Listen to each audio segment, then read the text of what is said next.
नमस्कार शेतकरी मित्रांनो. येत्या काही दिवसांत आपला खरीप हंगाम सुरू होणार आहे. शेतकरी बांधव आता शेतीची तयारी आणि खते बियाणे खरेदी करण्याच्या तयारीत लागतील. पण मित्रांनो, सध्या जगात सुरू असलेल्या युद्धजन्य परिस्थितीमुळे खतांच्या उपलब्धतेवर मोठे संकट येण्याची शक्यता आहे. आणि याच पार्श्वभूमीवर खत खरेदीबाबत केंद्र सरकारने एक खूप मोठा आणि कडक निर्णय घेतला आहे. जर तुमच्याकडे हा एक विशेष आयडी नसेल तर तुम्हाला या खरीप हंगामात खत मिळण्यात मोठी अडचण येऊ शकते. तर हा नवीन नियम काय आहे? खतांचा काळा बाजार रोखण्यासाठी सरकार कोणते उपाय करत आहे आणि हा नवीन आयडी तुम्हाला कुठे मिळेल, ही संपूर्ण सविस्तर माहिती आज आपण पाहणार आहोत. हा व्हिडिओ प्रत्येक शेतकऱ्यासाठी खूप महत्त्वाचा आहे, त्यामुळे याला अजिबात स्किप न करता शेवटपर्यंत नक्की बघा.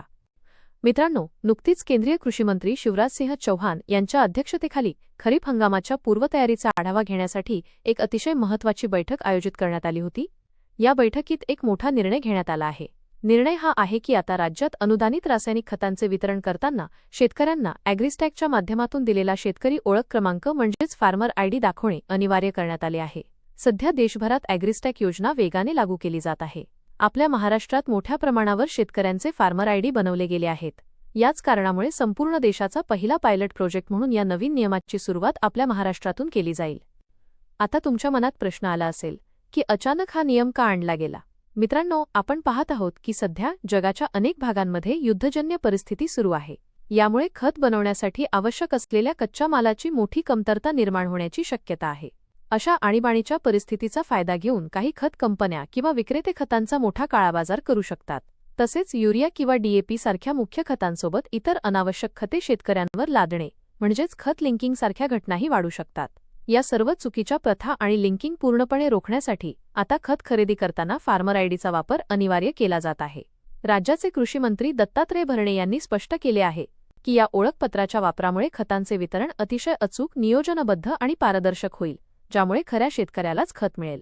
हा निर्णय पारदर्शकतेसाठी चांगला आहे, पण सध्या तळागाळातील परिस्थिती थोडी वेगळी आहे. अजूनही राज्यातील अनेक शेतकऱ्यांचे फार्मर आयडी बनलेले नाहीत. काहींनी नोंदणी केली आहे, पण त्यांचे आयडी अजूनही पेंडिंग आहेत. अशा परिस्थितीत जर उद्या खत खरेदी करायला गेलो आणि विक्रेता म्हणाला की आयडी नाही म्हणून खत देणार नाही, तर पेरणीच्या वेळी शेतकऱ्यांना मोठी अडचण होऊ शकते. यामुळे ग्रामीण भागात शेतकऱ्यांमध्ये या निर्णयाविरोधात नाराजीही वाढू शकते किंवा आक्षेप घेतला जाऊ शकतो.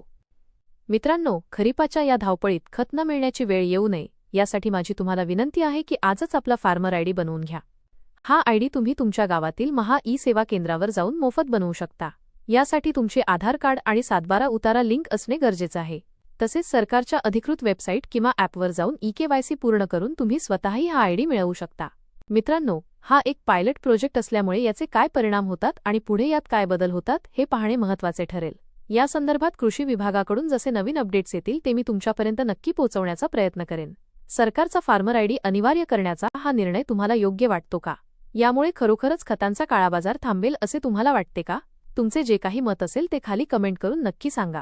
माहिती आवडली असेल तर व्हिडिओला लाईक करा आणि हा व्हिडिओ तुमच्या गावातील प्रत्येक शेतकरी ग्रुपमध्ये शेअर करा. हीच माहिती मिळू शकेल. अशाच महत्त्वाच्या कृषी अपडेट्ससाठी आपल्या चॅनलला आत्ताच सबस्क्राईब करा. भेटूया नवीन माहितीसह, नवीन अपडेट्ससह. धन्यवाद.